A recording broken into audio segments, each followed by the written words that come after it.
It's been nearly 1 year since Fotis Dulos took his own life after he was charged with the murder of his wife. Jennifer Dulos has been missing since May 2019, and nearly 2 years later, investigators are still searching for answers. In the last week, Connecticut police brought in a man known as the Bone Finder to pinpoint locations on the 5-acre property where the body of the mother of 5 could potentially be buried.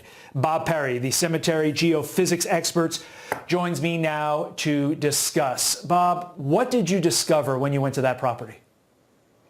Well, I was called in. I arrived on site about 11 o'clock in the morning, and at that particular point, I met with the authorities, state police, and we discussed the project. I mean, the scanning in the areas that they would like to have scanned.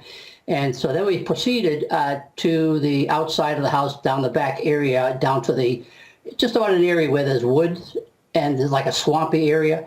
And they indicated 3 or 4 locations that they would like to have scanned. And so at that particular point, I set up my gear, and first of all, I go out there and I start probing the ground to try to find any soft dirt. And I found out everything was swampy down there. So I began the scanning.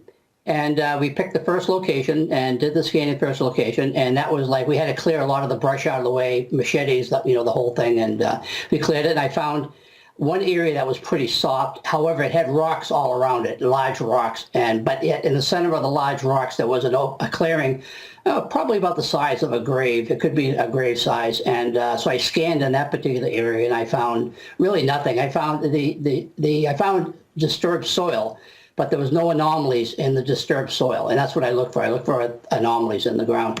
And then we moved on to the second location, and then I went to the third location. Now that location itself had an area that had rocks around it, and the way the police told me was that the rocks were situated in a very peculiar way, lined up, that sort of thing. So they end up moving all the rocks out of the way, and then I end up scanning that area. And again, the same thing. It was disturbed soil, but there was nothing. There was no anomalies in the ground. It would indicate anything that was buried there. And then after that, we moved. Did you ultimately find an anomaly? Only in one. The only anomaly I found was inside the house, and but on the outside, no anomalies at all in the ground. But that could be also too because radar and water really don't mix, but doesn't mix to a point that I can't recognize any sort of anomaly that's in the ground. But that whole swamp, the 3 areas in the swampy area, was very, very heavy with water. And in fact, we cleaned everything out, and you can see the water just sitting right on the top. In fact, when they cleaned it all out, they actually turned into like a little bit of a pool. And probably the pool was probably 6 feet by 6 feet, and that was the area that we ended up having to scan. So. 30 seconds on this last question. The fact that you were brought in, is that a pretty good indicator that the investigators believe that Jennifer Dulos, her body, is at this location? Well, that's what I was told. That's the reason why they brought me in. I was requested by Jennifer Dulos' mother, I believe, who knows of me and what I do, and he talked to the state police, and the state police contacted me, and they wanted me to come into the location and to work there.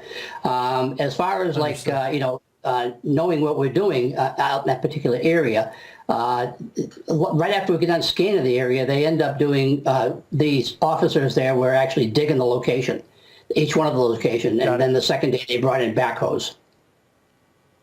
Bob Perry, we appreciate your time this morning. Obviously, this is a tough story, and we appreciate you giving some insight to it. Thank you very much. Welcome.